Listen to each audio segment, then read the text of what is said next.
The world is watching aircraft carriers, missile systems, oil tankers threading through a narrow strip of water called the Strait of Hormuz. But here is the uncomfortable truth. The biggest risk right now is not war. It is something more subtle, more persistent, and potentially more destabilizing. The crisis between the United States and Iran is not heading toward a clean resolution. It is evolving. And over the next 12 to 24 months, 3 very different futures could unfold. One of them is far more likely than people realize.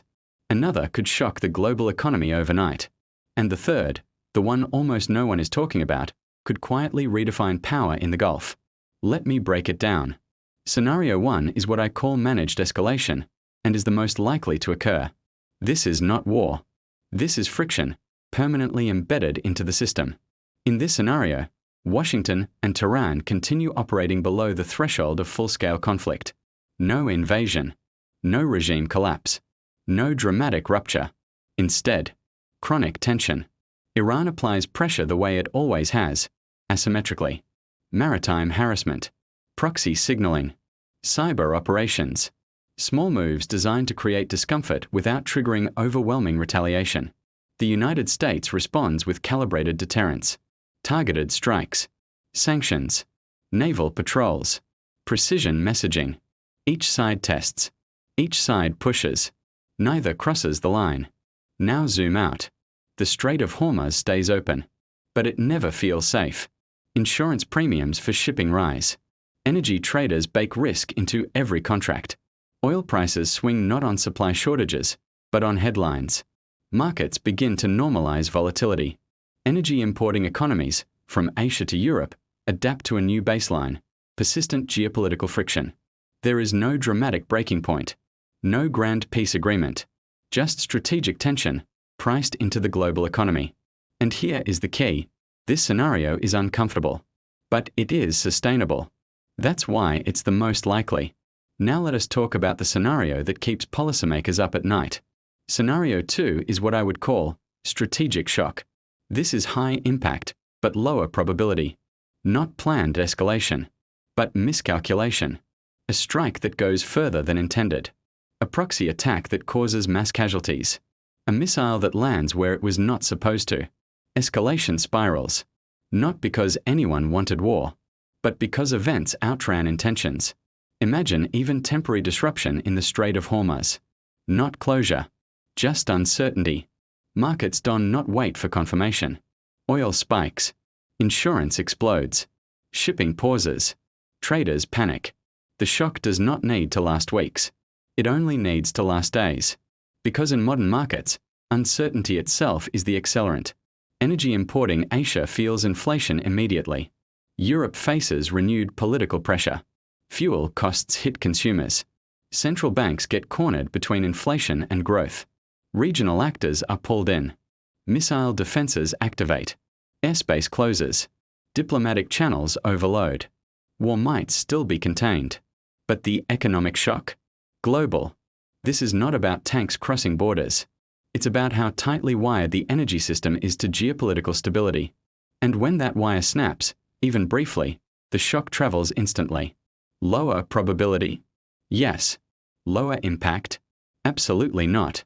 Now here's the scenario almost no one headlines.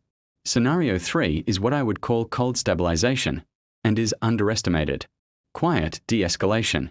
No dramatic handshake. No treaty ceremony. No public breakthrough. Just quieter rhetoric. Back channels expand. Regional powers hedge more skillfully. Gulf states deepen defense, but also deepen dialogue. Iran reduces overt provocation.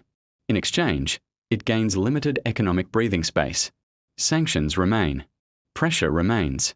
But confrontation becomes procedural, not theatrical. Energy markets stabilize. Risk premiums compress. Volatility declines. Not because trust returns, but because predictability does. This would not be reconciliation. It would be managed coexistence. Cold. Transactional. Stable enough. And here is why this scenario is underestimated. It does not produce viral moments. It produces gradual recalibration. But history often turns on recalibration, not explosions. Though there is a deeper trend most people are missing. Regardless of which scenario unfolds, something structural is already happening. The Gulf is no longer governed by a single security guarantor. It is governed by hedging, multipolar competition, layered deterrence. Gulf states are diversifying partnerships, balancing great powers, avoiding total alignment. The region is no longer binary, and that shift outlasts any individual leader, in Tehran, in Washington, or anywhere else. This is not about one protest cycle, or one election, or one crisis. It is about a rewiring of strategic logic, and that rewiring changes markets more profoundly than war. So what is the final prediction? The most probable outcome is not revolution.